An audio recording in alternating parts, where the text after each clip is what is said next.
Okay, thanks for joining us in this panel of the OpenNebula Conference 2024. I'd like to acknowledge the IPCI SUSE project where OpenNebula is participating to create the next generation infrastructure for Europe. I have with me three key people from different companies with expertise on deploying multi-cluster Kubernetes. Okay, so this panel will be around this concept, right? Deploying multiple instances of Kubernetes in the same or different target infrastructures. So we have with us today Andrés Valero from SUSE. So I'll give Andrés the chance to introduce himself. Hi, everyone. Well, my expertise lies mostly in multi-cluster management. Is what I've been doing probably for the last 3-4 years. Now I moved to the edge, so I'm more focused on edge computing. But yeah, I've been working at SUSE with Rancher and previously at Red Hat with advanced cluster management with this kind of products, let's say. Mm-hmm. Thank you very much. So we also have Fulvio Risso. So Fulvio. So hello everybody. I'm a professor at Technical University of Torino, where we started the Liqo open source project 5 years ago. My expertise, my background is in networking, cloud computing, edge computing. And once we started the project, we decided at some point that we have to bring to the market. And then we started also a company, which is actually ArubaKube. And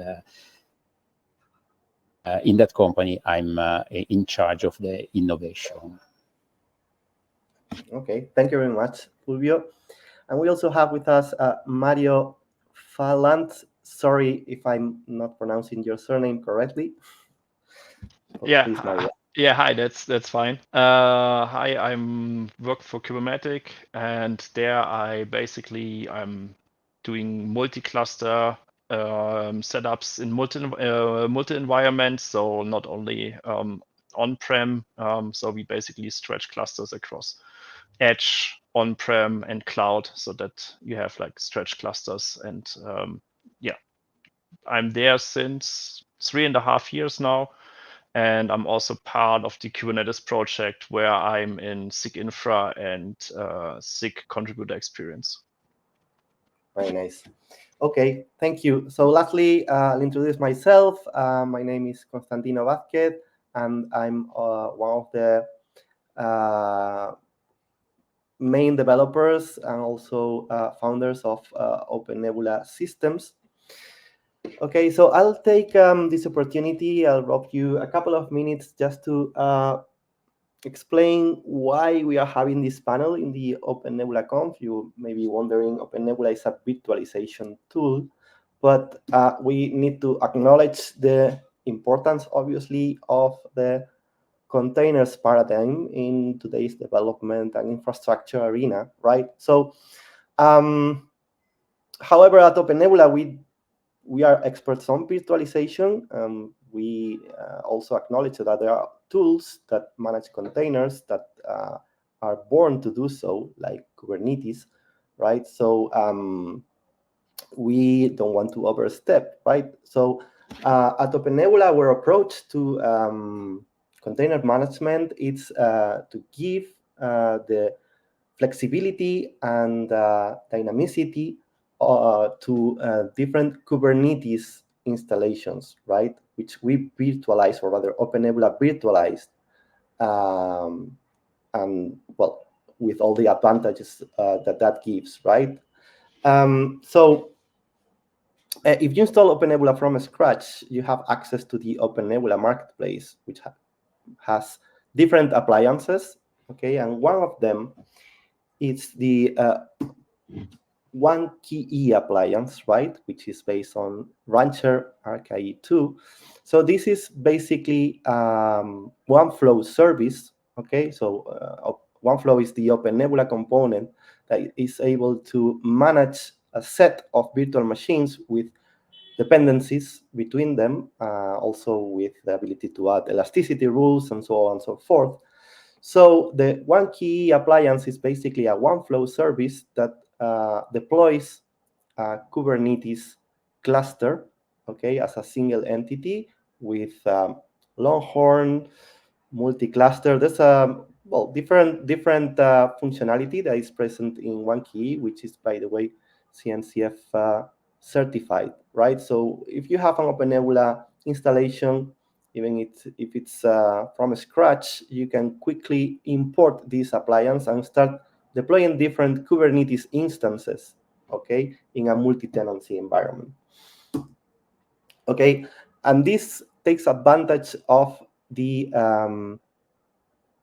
hybrid capabilities of OpenNebula, right, which is implemented by the one provision component, where basically you can stretch the capacity of your on-prem OpenNebula cloud by using bare metal resources from different public and edge cloud providers, right? The advantage of this approach is the interoperability. The same workload that you're running on-prem, you can run on these different cloud and edge providers, right? So you can run the same OneKE appliance or the same Kubernetes deployment that you run on-prem, you can also deploy in these different clouds.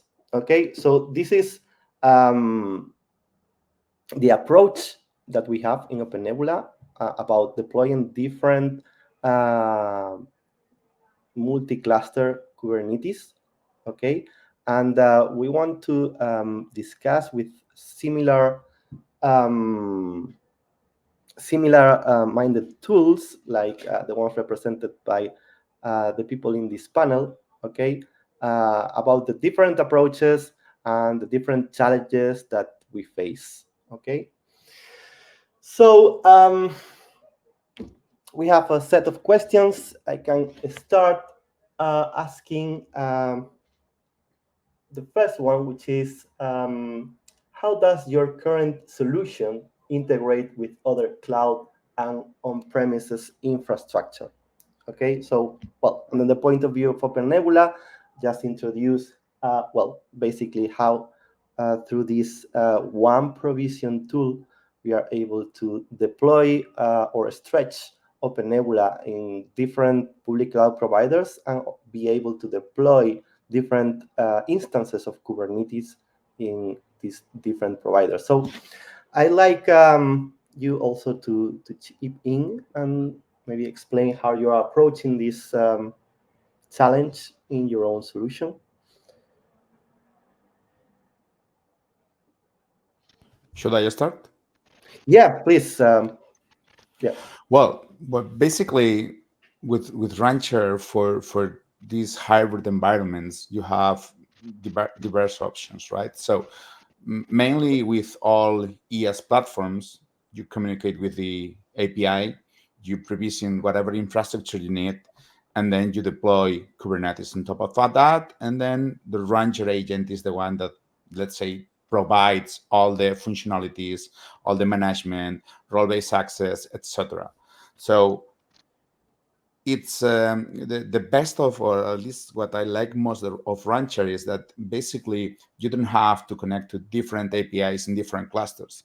You can just reach the Rancher API through kubectl, through your pipeline, or just the UI, and it will do all the communication and all the actions through the Rancher agents. So you don't have to expose different APIs, which is, I would say, it's a good advantage. Also, for bare metal deployments, it's pure bare metal deployments is where we were more flaky in the past, let's say.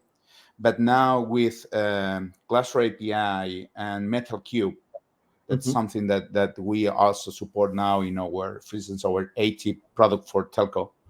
We can do 100% zero touch automated provision for bare metal. So we have I would say now we are in a good spot because we can manage any kind or deploy any kind of clusters, even bare metal or in the cloud or whatever you need, and all of them will be managed the same way with the same tools in the same manner, which I think it's convenient. At least for most of our customers, it's really convenient. Mm-hmm. Okay, so you could say that with Rancher you have like a single pane of glass to access, manages different Kubernetes instances in different cloud providers, right? Yes. Hide all that complexity. Well, Okay. and not only our Kubernetes distributions, but also other Kubernetes distributions, and basically any CNCF supported Kubernetes distribution can be managed by Rancher and can be supported. So this is also advantage. There are no second-class citizens. Okay, so you could also manage, I guess, OneKE OpenNebula flavored Kubernetes. Yeah, we have tested that and that works. So yeah, It should. it does. Yeah. Okay, thank you. So maybe Mario. Yeah. So I mean, there are similarities between Kubernetes and the Rancher approach. So we also basically use all of the APIs. We directly talk to the APIs. We are compatible with Cluster API because we have a tool that is called Machine Controller that was around way before Cluster API. But we are 100% compatible with Cluster API. So if you write a cluster definition in our tool, it's basically the same that you can reuse in Cluster API with some benefits on top of this. What we also do, and I think that is the main difference, is that we run virtualized control planes. So you don't need 3 control plane nodes when you create multiple clusters, because we let the control plane run inside of another Kubernetes cluster, so that you basically save resources the more clusters you create.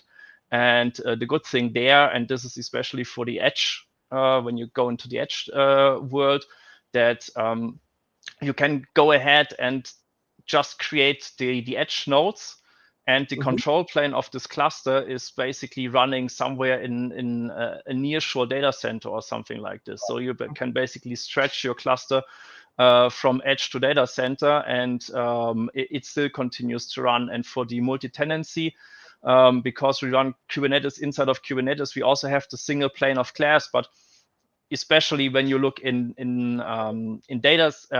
manufacturing cases where you have like multiple manufacturing sites, multiple data centers, then the connection between those data centers can be interrupted, but the workload in each of the data centers can still work and still live, and you can still manage those via API or via the Kubernetes API and via an REST API.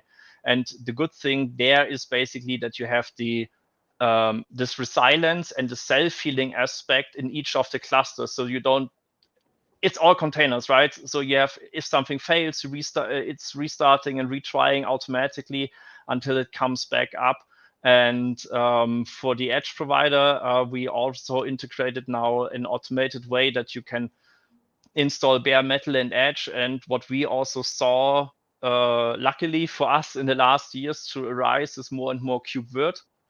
So that you take Kubernetes as a virtualization layer below, and then you can basically do a Kubernetes inception, right? You have a stretch cluster below, and then you have the virtualization inside of this cluster, and then you run a multi-cluster approach on your bare metal, and everything is done via open source tools, because even if we don't support the latest patch release yet from the Kubernetes patch release, because it came out yesterday, you can already install it inside of your clusters, because the only thing that we do is we pull the official binaries and take the vanilla Kubernetes that is running inside of this environment. So that's basically, you can always be bleeding edge with the platform, and every version upstream, every minor version upstream is supported.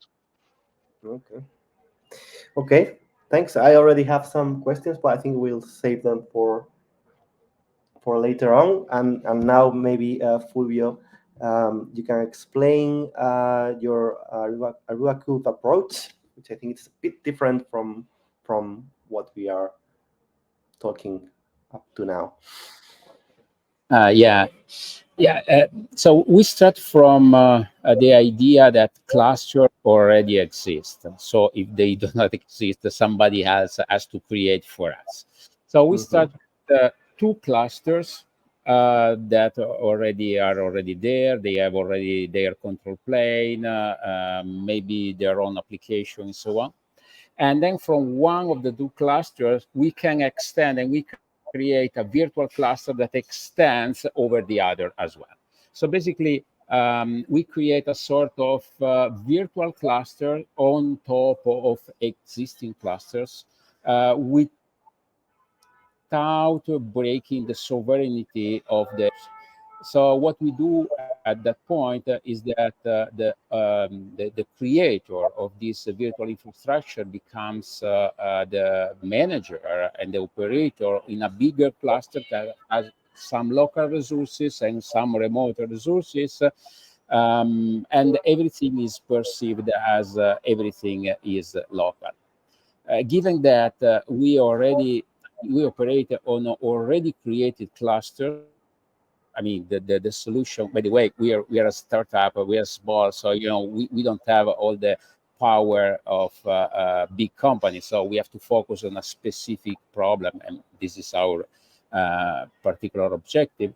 So given what we do, we have to support many Kubernetes flavors, actually, because we have customers that have on-prem Kubernetes, and they would like to extend their cluster on Amazon or on Google or on a third-party provider because they need to get access to GPUs because they don't have it locally in their own cluster. So one of the challenges definitely that we have to solve is interoperability. We're working with most of the Kubernetes flavors out there, definitely with the major hyperscaler, definitely with vanilla Kubernetes, definitely with Rancher, and so on. So that's more or less the story that we have here. All right. Yeah. Thank you very much. Yeah, I already see how also OpenNebula can help in this particular approach that you have. I've been discussing with the team how to have our own OneKE appliance, configuring the software stack on top that you provide automatically, so they can start communicating between each other as soon as they are deployed. Okay, thank you. So the second question, Fulvio already introduced it, but let me rephrase it, and we can go over it, right? So the next question is, what are the interoperability challenges that you face when deploying multi-cluster Kubernetes environments across different platforms? Okay, so can I start with that? So for us, as I said before, Kubernetes is an appliance, right? So we solve the interoperability of different, the deployment of different Kubernetes flavors by creating different appliances. At the moment, we just have one, right? But that could be one answer to that. And also, question about the interoperability between different platforms. Since we are not using really any native cloud provider services, okay, we don't really have that challenge, because what we do is we request bare metal resources. The challenge there is actually, how to request these bare metal resources, and for that we delegate most of the hard work on other tools like Terraform, for instance, right? So for us at the moment, the biggest challenge we have to achieve interoperability between these different Kubernetes environments, if needed, across different platforms, it's the network, okay? And this is exactly the question that I had in mind when yeah, we're introducing the different flavors, like how are we solving this problem, right? So at OpenNebula, currently, we don't have a good answer to that. It's creating a network overlay, but it's not really integrated in our workflow, and we are working towards that. So hopefully we can provide an answer in the upcoming months. Okay, so who wants to chip in on this one? Yeah, I mean, network is probably always the main I see two problems that we usually face at customers. First is network, and there we are basically reliant on what we get from the customer. That's because it's mostly on-prem, right? It's on-prem. They have something. There is usually no greenfield that you can just go there and have your specifications. This is really a problem, especially when a network team is different. And I think this is also the second problem. The second problem, especially when you go into enterprise companies, is that you have like one team that you're talking to initially. The providers of the Kubernetes platforms or the Kubernetes infrastructure, but you have like an infrastructure team that lies below this. You have a security team that have no clue about Kubernetes and is still going, yeah, let's do parameter security and let's do limitation of ports. And it's like, we are living in a time where there is no limitation of ports, because you should employ different security concepts, like identity management is my new parameter security and not like parameter security, because threats can come from the inside. And I think the biggest challenge in this multi-cluster setups is educating the different departments, showing the benefits of what you need to have and how you structure like a multi-environment, multi-cloud, multi-cluster setup, and yeah, onboarding the people and enhancing the communication inside of these companies, because everything technical is more or less solvable. I mean, yes, eventually it's either DNS or firewall that is making the main issue, but this is something that you can solve, right? But the first thing is find the person that is responsible for the firewall. Completely agree, Mario. Yes, this is and the bigger the company, the bigger the challenge as well. We came a long way though. I mean, I remember the times before even the cloud computing, right? Where people in these big companies wanted to, I don't know, deploy an application or request a server, and they had to go through a 3-4 months process to get it. So we are getting there, but yeah, I agree that there's a lot of improvements to be made in different processes. Okay, anyone else wants to chip in on this question?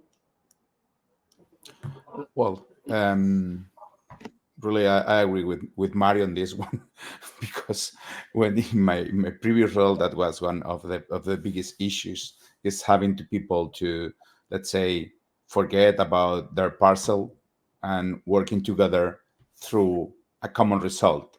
And it's always complex, because obviously we are human beings and we focus on what we know, what we feel comfortable.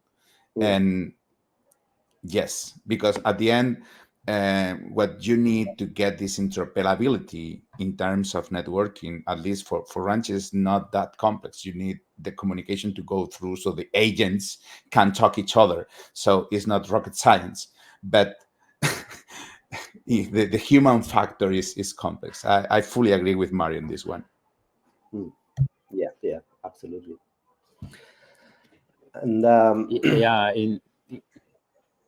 in our case, with Liqo, probably things are even more complicated, because we have to operate on existing clusters. And the existing cluster may have different CNIs, which have completely different behavior. And even worse, sometimes things depend on the kernel and the specific feature flavor, the specific distribution, Linux distribution you're using. Because in some distribution, a flag is turned on by default, in another is turned off by default, and so definitely the network is really a nightmare for us. And then we have a very clever provisioning process in order to understand exactly what is running in each specific cluster, in order to call the switching fabric. Because in the end, when we create this virtual cluster across many different clusters, we have to create the same kind of environment that the user expects, so that pod to pod is guaranteed, pod communication is guaranteed, that services are available in all the virtual cluster and so on. So we have to create a sort of homogeneous networking, which is actually our network fabric, on top of an heterogeneous infrastructure. So definitely, this is a big challenge. Other challenges that we saw we have to solve is also interoperability of the control plane. The control plane is not completely homogeneous, in particular with respect to hyperscalers. So also in this case, we have to understand exactly how the control plane looks like and adapt our logic to them. And finally, I completely agree. In between the cluster, there is a network that you don't control, and that's another very important source of nightmare. We are currently ending a big rewriting of our solution in terms of networking in order to simplify the requirement in terms of intra-cluster networking. So just to give you an idea, in the current version, the 0.8, we need to export 3 TCP or UDP ports for each cluster on each side in order to connect and talk to each other. In the new version that will come out this summer, this requirement has been reduced to 1 TCP and UDP port, because it's really a nightmare. Then NATing, we have to support NAT traversal, because many clusters, especially at the edge, are behind NAT. So also here, our experience was the most part of the request, assistance and help requests and so on, was in networking. So we have definitely had to put our hands there in order to simplify the interaction for the users. Just to add one more point about networking, the other point is cost and latency. So when we connect different clusters in different providers, either on-prem or hyperscale and so on, we have to count the latency, the cost. Cluster to cluster within the same hyperscaler cost definitely less than cluster to cluster in 2 different hyperscalers. So, that's another parameters that we have to take into account. Latency, already said, and also reliability. We have to be robust in case of network disconnection. So we have some mechanism in order to preserve the operativity of edge clusters, even when the network in between goes down. So we have also experimental installation in case of very strange environment, like drone to drone, which you say is not cloud. Yeah, but I'm in charge of innovation, so we are also experimenting those kind of very extreme scenarios in which the solution works, but you have to be careful, because the resiliency there is very important, and you need to guarantee that an edge cluster that was hosting some services is still able to operate when, for some reason, the network connectivity is dropped. So definitely, network is the most important point. But you brought out a really good point, which is the cost, right? To take into account the cost, because most of the time we are talking about deploying on hardware that is not ours. We are renting it somehow. So at least we have a similar problem in OpenNebula, which is how to first how to extract this metric, like the cost metric. I'm not sure if you have any ideas on that. There's several open source projects that try to address this problem, like InfraCost. It's the one that we are currently looking into. But I'm not sure if you have any other inputs regarding this problem. I mean, we have mainly our own. We have an own metric tool that we just let run inside of our clusters, so that you have like metrics from there. In the end, it basically is because the customer is using their own accounts, like their own cloud accounts, and it's installed in the infrastructure. They usually just want to see like which department uses which amount of memory and CPU, and then we tag the machines inside. If you have public cloud, so AWS or GCP or Azure or Alibaba, you can basically tag the machines, and you also like VMware, you can tag machines and give them specific tags, so that you can say like this cluster had the tag for this department, and then you saw like, okay, then we can compare how much the different departments used. And a couple of customers done and also use OpenCost, or the commercial version of this that is just running inside of the cluster. But that's mostly already a given, because a lot of companies already say like, hey, we have already this. The only thing is we want a metering for the Kubernetes specific way. And we have a limitation system. So you can basically create a project and then say you can only have 50 CPUs, but the 50 CPUs can stretch across different clouds, so that you can basically say like, I limit the amount that a team has as a usable amount, basically. Mm-hmm. Okay, that's very interesting, actually.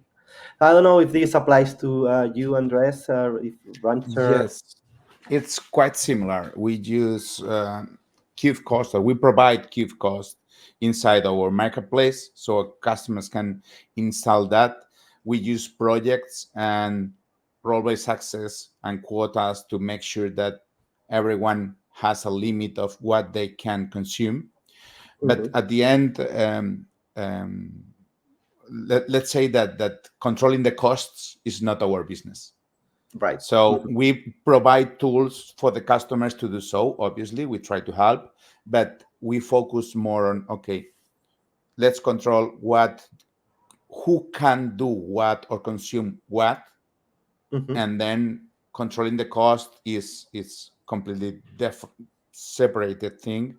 We provide KubeCost, and there are other solutions. For instance, if you are super cloud based, public cloud based, there are solutions like Cast AI that can you help with all really deep understanding, because the cloud invoices can be really complex and almost impossible to understand.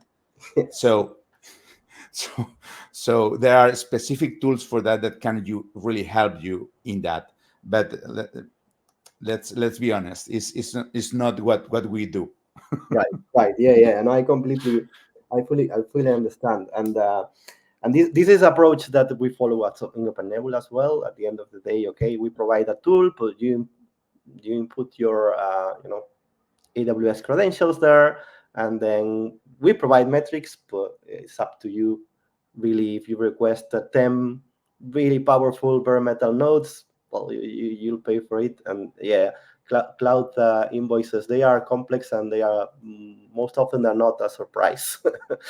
So yeah. So but having said that, we are trying to go a step further, and also provide more tools to help people decide what's the best choice of public cloud provider based on different metrics, and one of them obviously it's the cost, right? So we are working on different AI ops techniques, right, to trying to optimize different metrics. One of them, I'm not sure. I want to ask you what your experience is with this. Is the energy metric, which is kind of a hot topic, at least in research projects, right?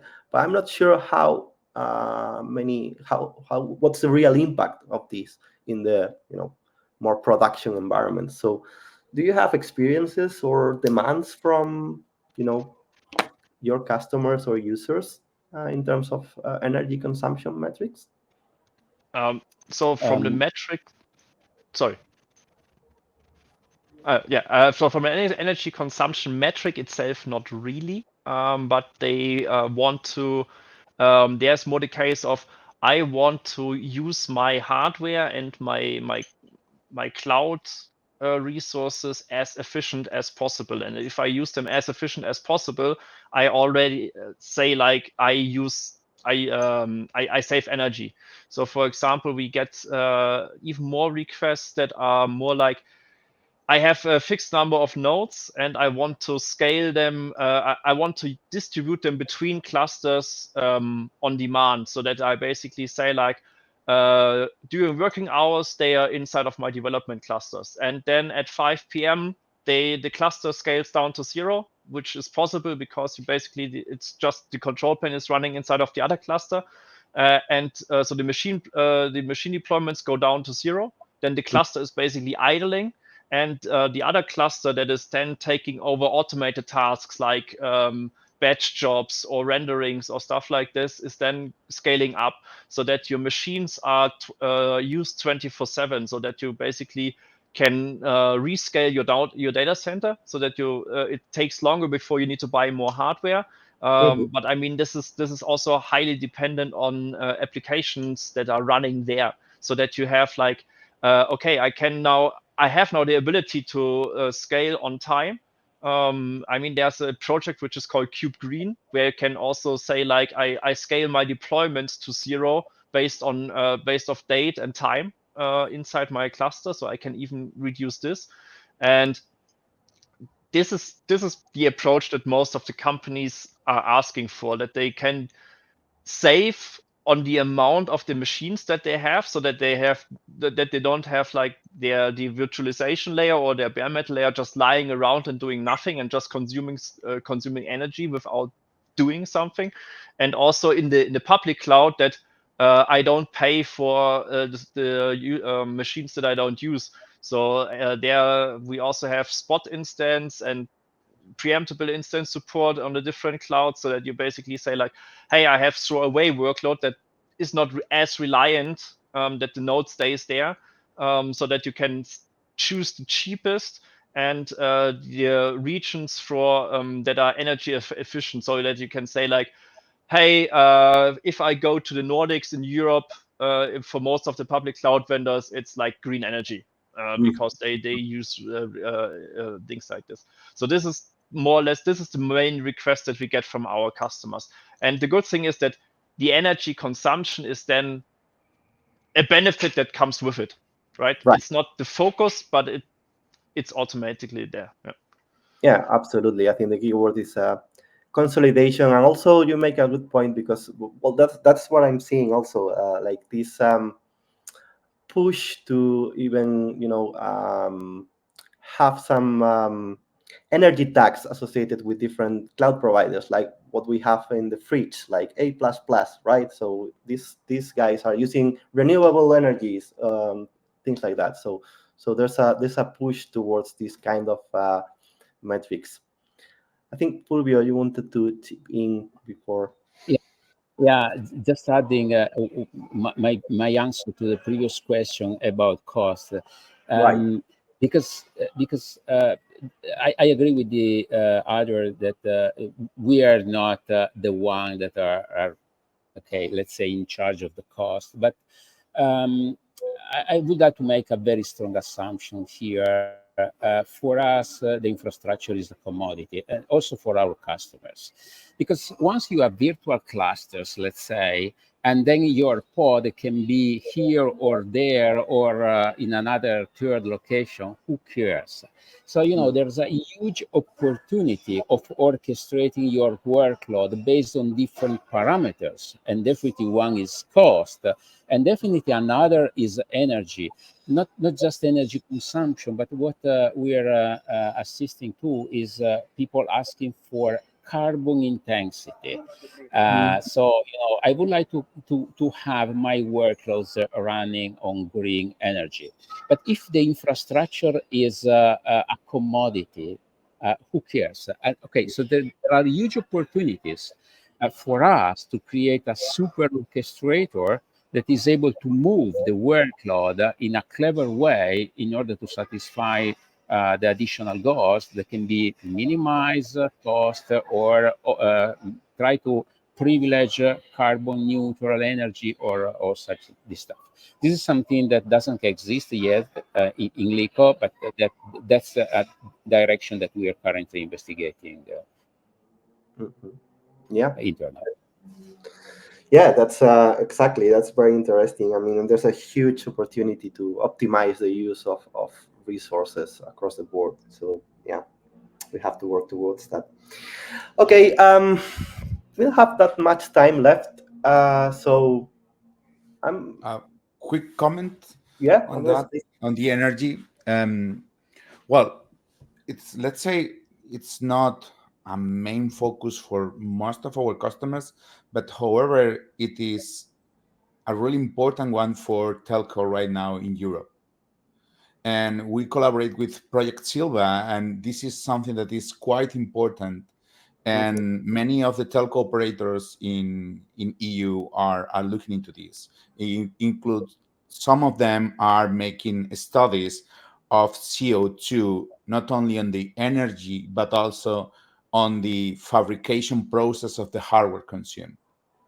So it's something that is being taken really seriously, and well, we collaborate in the way we can, but effectively is something that is really becoming a concern. Let's say like this. Yeah, absolutely. I wasn't aware of that level of detail on the energy consumption, but obviously that's very, very important. I mean, sometimes that footprint is bigger than actually what the actual device consumes, right? So yeah, it's a very interesting point of view. Okay, so yep.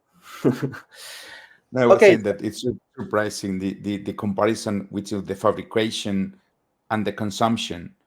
It is many times higher, the fabrication than the consumption. Many times. Wow. Okay. Yes. Okay. I was thinking, okay, maybe they are equivalent, but okay, so it's even higher. All right. Okay. So, but no wonder we need to focus on that. Okay, so I'm a bit worried of opening another can of worms because we are going to surpass the 45 minutes of the session. So what I'm going to do instead is, of course, thank you, all of you, for your presence in the panel, and also your contributions and your different points of view, because I think it was a very enriching conversation. And since we have questions left, I will entreat you to repeat this panel maybe next year, okay, and see where we are and what we achieved, what are the plans moving forward, okay? So, well, thank you very much for attending, and thank you very much for the OpenNebula Conf attendees listening. Thank you. Bye-bye. Bye. Thanks. Bye, everyone. Thank you. Bye-bye.